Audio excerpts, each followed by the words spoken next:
Welcome to Monster Monday. All right, so we revisited The Nun for the upcoming Nun 2, which we will be seeing this Thursday. So, figured it was time to revisit this one because I haven't seen it since theaters and I didn't like it all that much, but I wanted to refamiliarize myself with this one, Familiarize. mostly because Sister Irene returns. Yeah. From the trailer, we see that Taisa is back. Yep. So I was like, okay, so this is a direct connection film. This isn't going to just do its own thing. It is going to be more of a direct sequel. Yeah. Um, as far as the trailer goes for the next one, I honestly don't remember almost anything from it, so that'll be good. I remember like one shot pretty well. Actually, that's a lie. I remember two things. Like that are Okay. like scares or whatever, but I also hadn't seen Oh, this sure. I know a couple since scares. yeah. Yeah. I hadn't seen this film since I saw it in theaters, and I didn't really like it after I saw it, so Yeah. this is the first rewatch since then. So, what do you think on this watch? I liked it more. I think I Is liked that it more, okay? but I don't love it. I Yeah. think it's okay, but I think my biggest problem, well, I don't know if it's my biggest problem, but one of my problems is that there are some CG effects in here that I really didn't like. Yeah, it was a good amount. And it took me out of it, and I just kind of was like, it didn't look good. Which, considering like the other, like, although this isn't directed by, No. anyway, but the other Conjuring films I really like. And yeah, I just think that the effects in this are kind of crappy. The story's okay. I think the story's fine. It's okay. It's okay. It's generic. So, I think when it comes to movies like this, for me personally, because I know that this film isn't very liked in general. So, we're not alone. We're not in the minority on that one. But I feel like, number one, you've got very repetitive, uninspired jump scares. You've got bad effects on the nun Yeah. being CG fairly often, Yeah. which is a really dumb decision. And I honestly can't understand why it's done because the nun's not that complicated of a character to do practically. It's just a No. person in makeup. So I don't really get that choice. And they're not really doing anything that extravagant that you would need to incorporate CGI. It just seems like it's there to enhance the image because it would be maybe shot too dark or something. Like Yeah. I really don't understand the purpose for it there.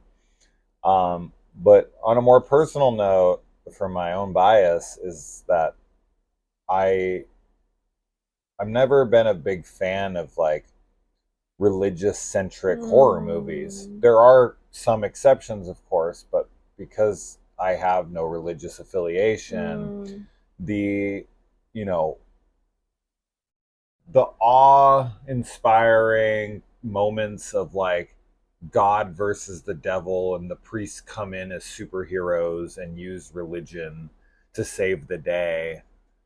That that never lands for me because of my own biases towards the church. And so I never really see them as heroes. And just the whole like I don't know. I do have my own issues with that kind of stuff. I find it to be kind of lazy, as I do with religion itself. I find it to just kind of be, well, we'll just use prayer and that'll stop it. And it's like, why can't God just stop it? Why do you have to be a vessel for God? Yeah. But that's just my own thing where like religion has always been so silly to me with that kind of stuff. And I always sit there. So I'm not trying to shit on anyone's religion, or I'm not trying to make this about religion. I'm trying to convey how I feel while watching these things. Mm. When they pull out the cross and they have to be like very devout and they have to, be vessels for God or whatever. And it just, I don't know. I always sit back and I'm like that's it. We're gonna do that. But that's why I don't like exorcism movies. Yeah. That's why I don't like these kinds of movies, because it's always the same shit every single time, and it's the same shit that I don't like. I like religious horror. Yeah. I typically enjoy it because it's not that I like the whole like God being like a savior or whatever. I like seeing the dark side of it, and I like seeing like what what evil would look like. So with this, I do enjoy in the story that it's and I think the nun as a character is really creepy because obviously it's the juxtaposition of something that's supposed to be like holy and pure and making it really corrupted and scary. But I think that the church does have a lot of corruption in it already. So taking religious figures and making them demonic honestly doesn't feel like a huge stretch to me, but I do enjoy seeing it for some reason. I like that contrast there. It's funny you say that, because my image of nuns are evil. I think it's not a hard stretch for me to see a nun as someone who's doing evil acts. The religious dogma, and there's so many stories of people, especially like growing up Catholic, right?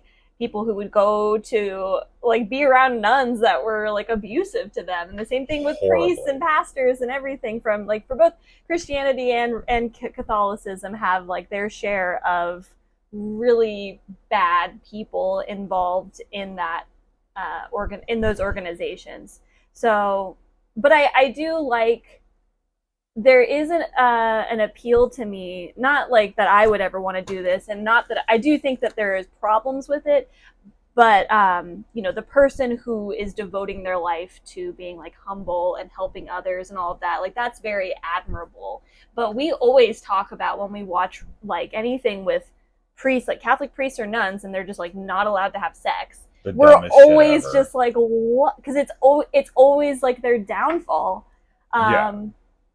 It's like their intro into sin, and yeah, so that there's a lot of criticisms, obviously, but so I think that Taisa's character in this, Sister Irene, is an okay character because she's at the crossroads, right? She hasn't taken her full vows yet, but she does come across as like a kind and caring person who does genuinely want to do good in the world.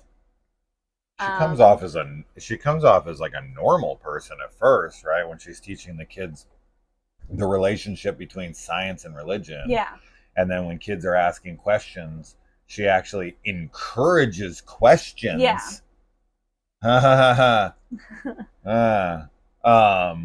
And of course, that was something I was going to bring up in here, but she's immediately like, stopped from doing that. Basically, for it. Yeah.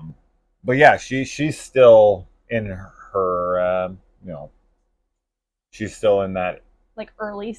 What did they call it? Like she's an officiate or some shit. Something. She's taken like temporary vows before the permanent ones. Yeah. So, we'll get into the story of it in here in a minute, but I think I want to be upfront about my biases towards these kinds of stories, because especially in film.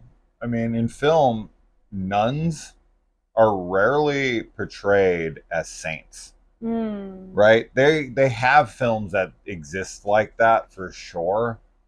But for the most part, they're like Mother Superior. They're always like in a Catholic school where they're overly freaking dominating. Yeah, well that's I want to make your life a living hell. Yeah.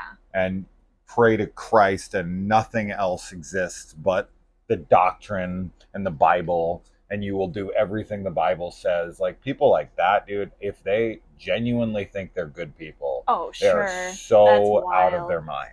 But that's why I think it's also easy to take those kinds, like to take a nun and make her demonic and make it scarier because it's not really a big leap, No, it isn't. And same thing with priests, but But these movies are always exactly the same thing. mm, You always have the newer, younger priest or mm-hmm. nun in this case, right? Who hasn't seen everything.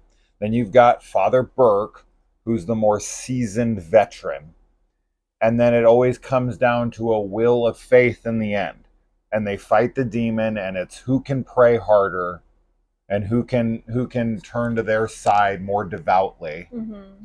And it's just it's always this, they pull out some relic, some kind of, you know um some kind of symbol or whatever, like the cross or the blood of Christ or something, Mm-hmm. some warrior's weapon of religion, and they fight the demon with it. And when all hope is lost, they just turn to God even more, and through the goodness of God, the demon is defeated. It's just tired. It's tired. I don't. It doesn't do anything for me anymore. So this film has an uphill battle with me to win me over, and typically when a movie like this can win me over, it means that it was very effective at whatever it was doing. Mm-hmm. Can that story with all those tropes be done in a way that's appealing to me? Yeah, but man, you really got to land characters Yeah. and mood, atmosphere, stuff I like think that. that's why Devil's Doorway is a good example Devil's of Doorway a is movie really that landed because it's so freaky yeah. the whole time Yeah. that I'm like, okay, I'm really buying into how demonic this Yeah. feels. Yeah, I agree. And this just feels very like Hollywood. It does. I was also going to say it's why I think Evil works so well for you too, because there's so Kristen. much. Yeah. Well, yeah, there's balance in it, and it's just a fantastic show.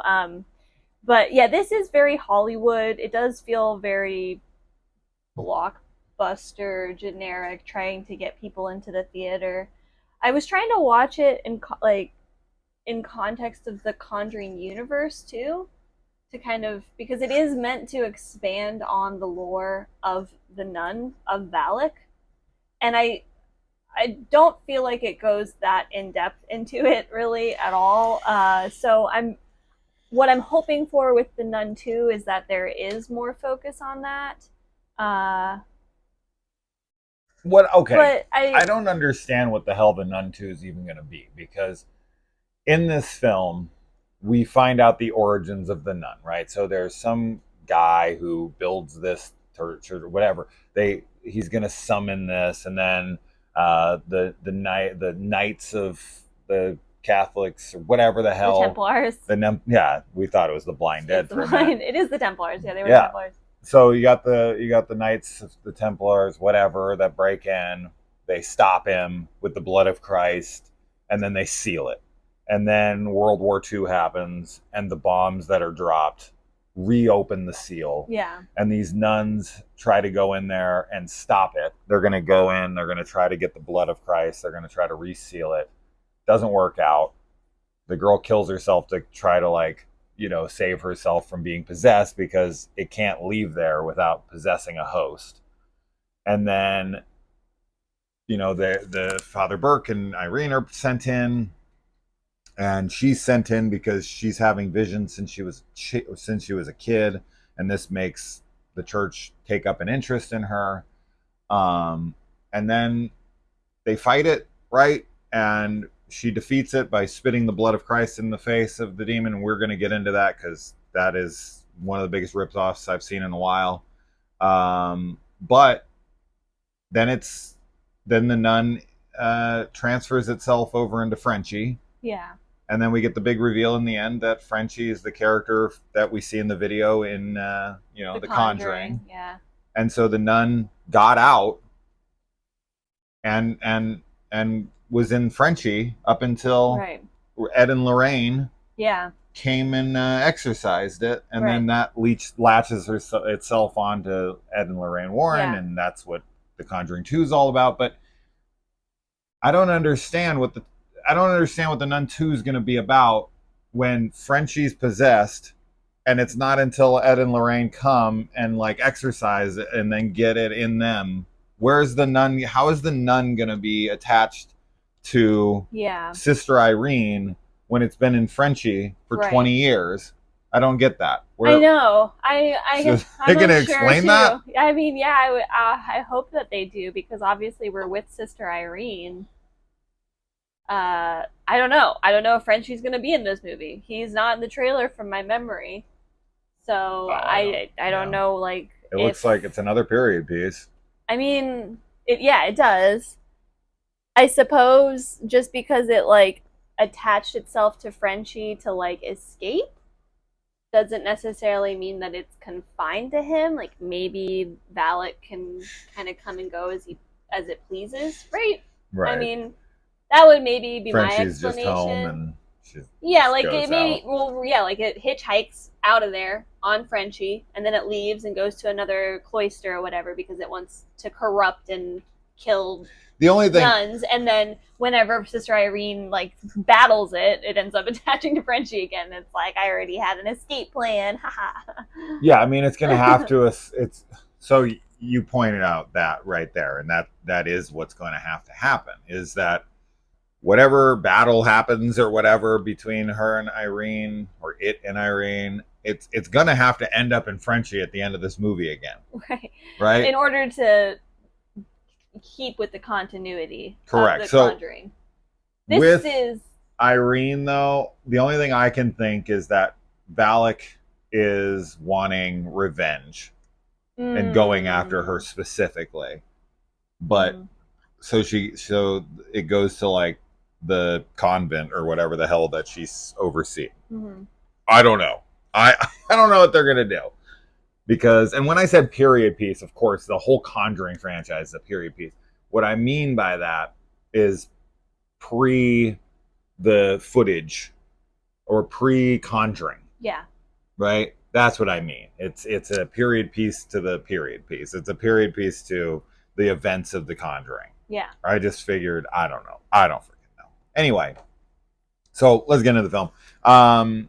This director, while this project is pretty damn generic, he did direct good amount of episodes of a show called Gangs of London, which is excellent. So I mean, he can at least do that. I don't know. And when given a very substandard script, Mm-hmm. I mean, you can only do so much. Yeah. I will say that I think that the cinematography in this is great. I do too. It has I a do really too. good look aesthetically. Yes. That's my favorite thing about the movie. Mm.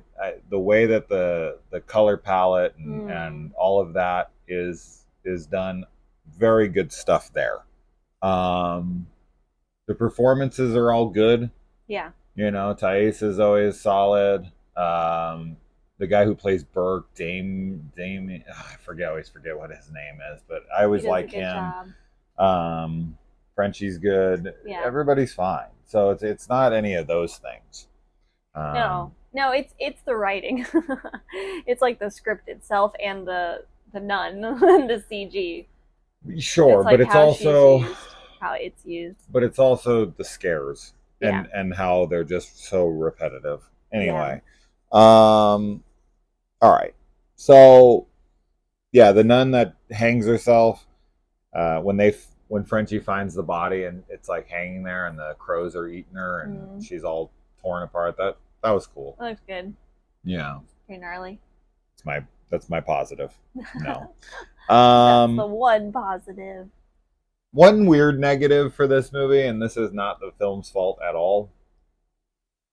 Just my own personal thing is like I really wish that we could have saved Taisa for like a Conjuring prequel where Yeah. she plays Lorraine Warren. I feel like it could still be used. They look so similar. Yeah. And there's such an age difference between them too, Yeah. so it is does lend itself to them playing each other, the same character at different points in their life. I think it's funny because like when you watch them, the biggest difference is their eye color. Mm. Vera has like such bright blue, striking eyes, and Taisa has these really pretty, like caramel, chocolatey brown eyes. Yeah. So it's really interesting seeing the two eye differences. But otherwise, I feel like they look exactly the same. Yeah, I haven't really looked into if they have the same parents or not. Hmm. They, as alike as they look, I have to assume they probably have the same parents, I would right? think so, yeah, but I don't Um, know. I mean, it's possible they have a different dad or something, but Mm. they look so similar. But there is, I think it's 20. I don't know exactly how much of an age difference there is, but obviously with them, you always think mother daughter, Oh, sure. and I'm They sure could they also thought play that that, yeah. forever. That would be I very wonder how weird. I they wonder if feel Vera, about yeah, it, Vera yeah. would. I don't I don't think think it Vera would would be want that. to. I don't. I She's, actually don't feel. Well, yeah, I don't know how they feel personally, but I don't think it would feel weird because if I had a younger sister that was 20 years my junior, I have a brother like I who's think 16 years younger than me. you don't think you'd feel comfortable playing his dad? It would be interesting. It would make me feel old. Yeah, I mean that's the only thing, but I just more mean like the dynamic, being an older sibling. I think a lot of times older siblings already feel like they take care of their younger siblings. So I get transitioning that. into like a parental mode with that, I don't think is that difficult. It's not that much of a leap. I think that they're just perfectly set up for Thaisa playing her younger. Oh, seeing like Young and Lorraine and Ed Warren. If they put in contacts, Yeah, all she needs is contacts. hopefully Patrick Wilson has a He 20 needs a year 20-year young old brother brother, who yeah. looks just like him. But I yeah, love having it. it just I don't know. That would have been very cool Yes. because they're making the Conjuring TV I series know. supposedly. We'll see if that I happens. hope so cuz Um, uh but to get Thaisa to play her, I don't think they've ever had a movie where they play each other the same character, I don't but yeah. that needs to happen at Mm. some point. I think it would be kind of a waste not to do it. But anyway, um, all right, and the the scene where the priest and both of them put their bags in the wrong car and it It's drives super away cute. is definitely Really cute. fun scene. We get a reference to one of my favorite parts of history, the dead ringer, which they never Mm. actually address it as or call it a dead ringer, but the bells in the graveyards. Now, I don't really know why the bells are ringing Yeah, I was confused when they first see them. because I was like, it's the wind, but that would totally defeat the purpose of having the bells Yeah, I mean, because then if it the would just wind be was windy. strong enough, it would definitely blow them, but it would be like Or, really light. But like yeah, straight up, this yeah, sounds like someone's ringing it in yeah, the opening scene. Now later, when Valak or whatever is manipulating it and ringing them all, that all makes sense, right. right? That's like demonic, uh, interference. But with the opening, when they introduce them, they're ringing, I do think it's and I'm like, supposed what to is be that? like the land is cursed and it Yeah, is just spooky atmosphere happening because of that. But I the would other start digging. explanation is maybe that the graves are so old that the cords, like the rope that's used for the bells are not like as taut or whatever it is, so that the wind does move them easier. I guess, but it didn't seem like there was any wind in that scene. Yeah, I I don't don't know. know. I don't understand how Father Burke gets buried. I don't understand. That was something I really didn't understand in the theater, and I still on this viewing don't Yeah, understand it. I agree. How does this entity have that kind of power and not just any foe that it encounters just bury him? Like if you have that kind of power, why not just use it? Sure, I don't have an explanation for it either. That was something that also confused me, both in the theater and on this watch too. It just is so like OP of a move to do, Yes. and I don't feel like so a lot of times with possession movies and exorcism movies and stuff, you have like the priest or the nun character who's shaky on their faith, and through that uh, hesitation or whatever, the demonic forces are able to like do more bad things to them. Yeah. But I don't feel like Father Burke is that character. I don't really get the sense that He lacks faith. He is to a degree because, as always, yet again, another cliche of cliches of cliche of cliche of cliche. Fuck, how many times can they do this in one of these movies? He's dealing with the fact that some kid in the past that he had to deal with died because of his, malpractice in religion. Yeah. Where like he's giving him an exorcism or helping him some.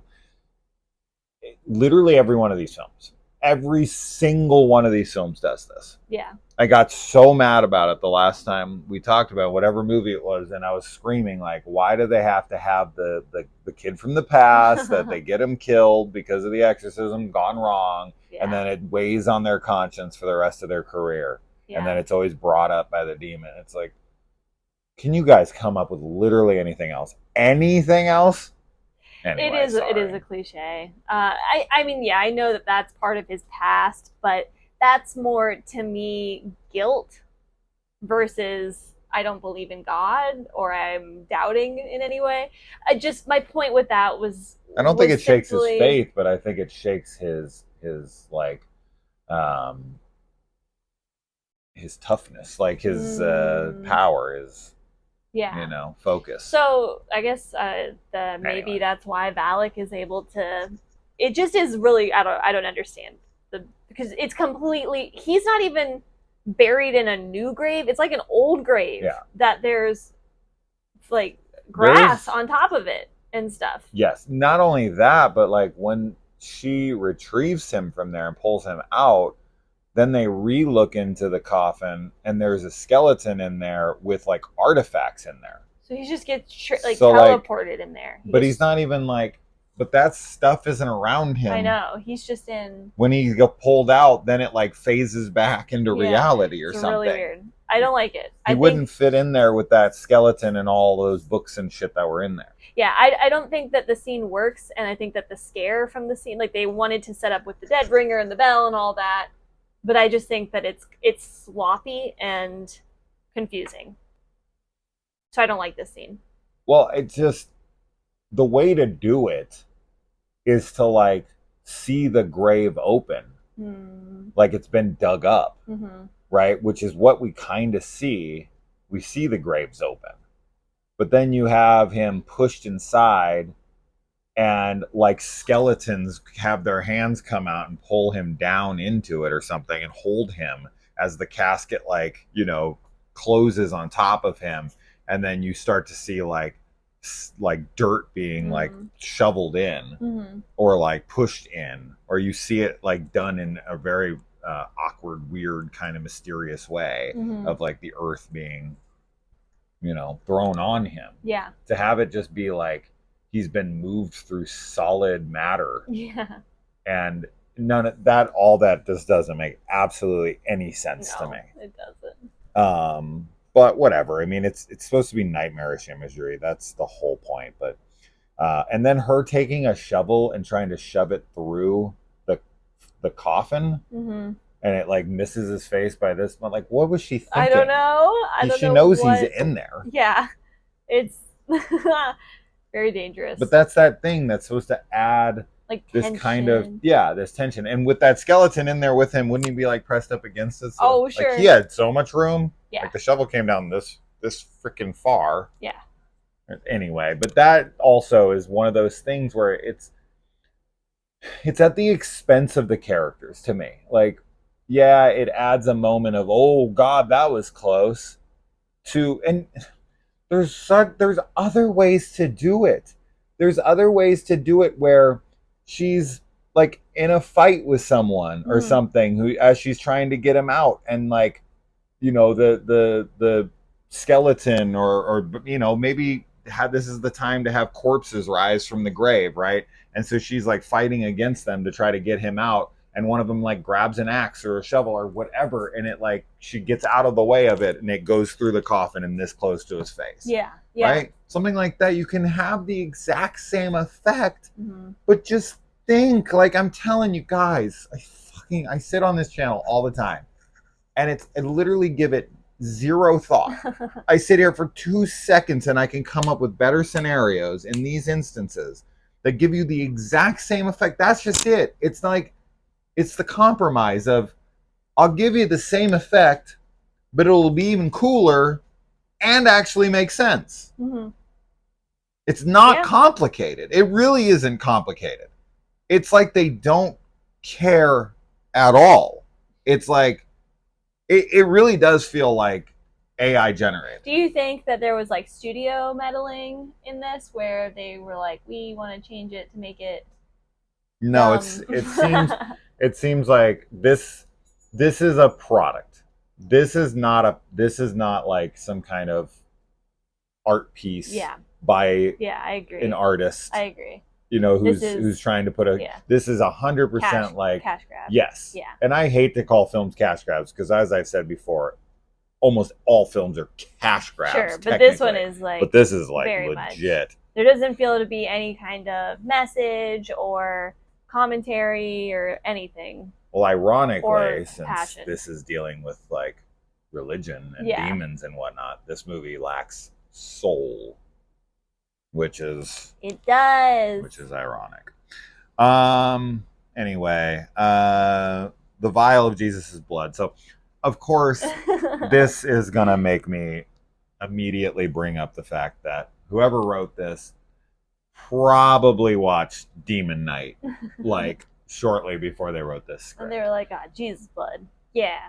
It's not just that it's Jesus' blood. It's that during a scene where you have your main heroine who is in her last fight with the demon, and the demon is in close proximity, the heroine takes a mouthful of Jesus's blood and spits it into the face of the demon, which is what kills it. This it's too identical to not be derivative. Yeah. To me, is it possible that this person didn't see Demon Knight? It's possible, sure. But it's too on the nose. To have Jesus's blood be put in the mouth and hiding it, and it's like, oh, what's she gonna do now? And then she spits it in the face. No. There's no way this wasn't ripped off from Demon Knight. Yeah. Which, I don't know.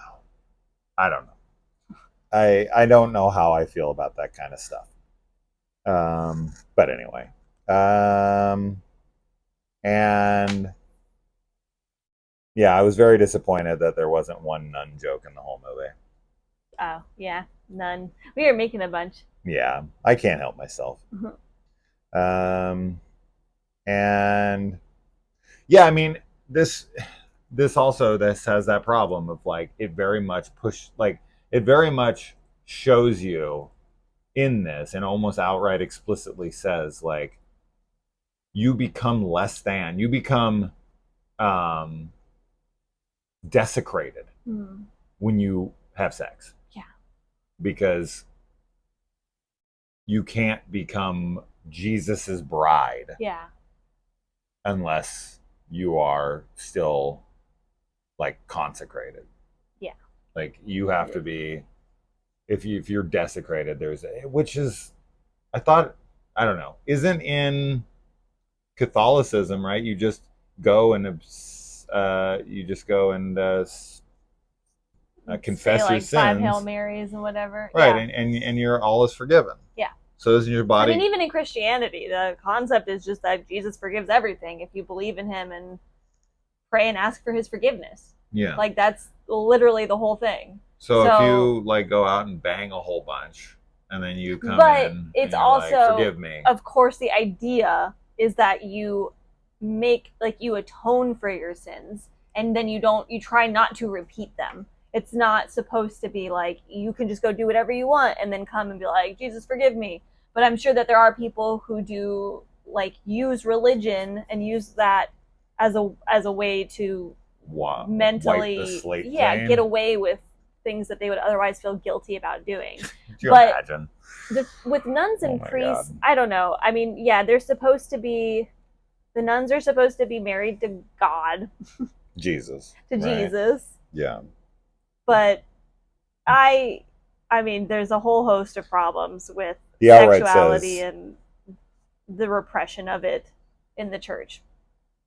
I mean, he outright says that only a bride of Christ can wield the power. Mm-hmm. So yeah, they're married to Jesus, but Jesus ain't putting out, I guess.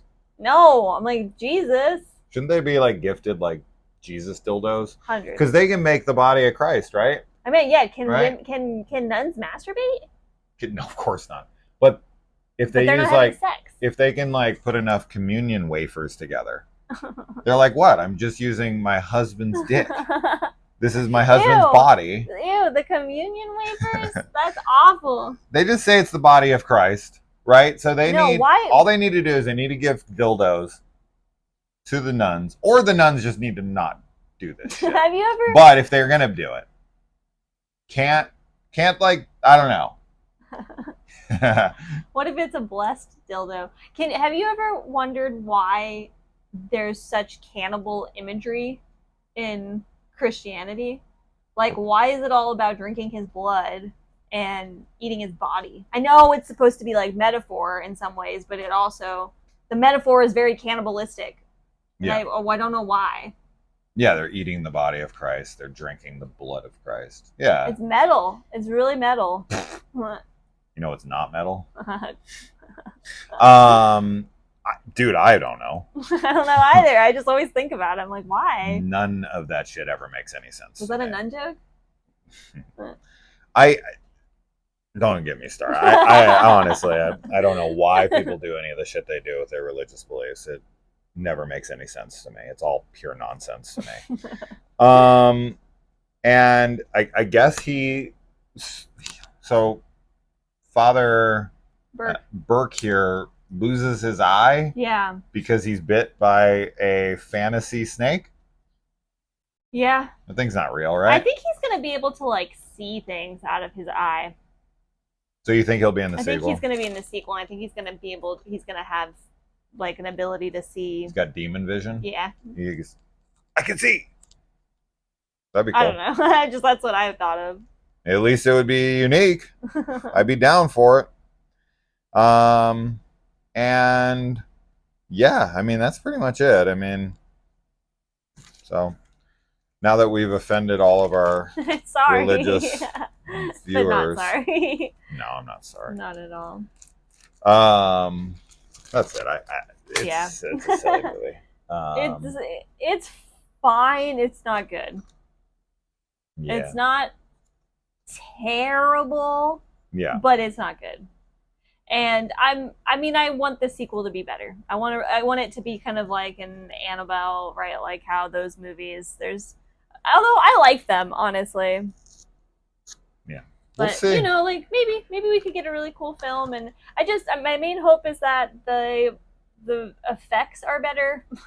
Yeah. And the scares are more creative, at the very least. You know, if we're going to get a generic story, I at least want the scares to be decent, and I don't want to see the gross CGI, like, face stretch thing that looks so bad. Yeah. So how many stars would you give this movie? Like 2.5? Probably. I'd give it none. Bye, guys. Bye.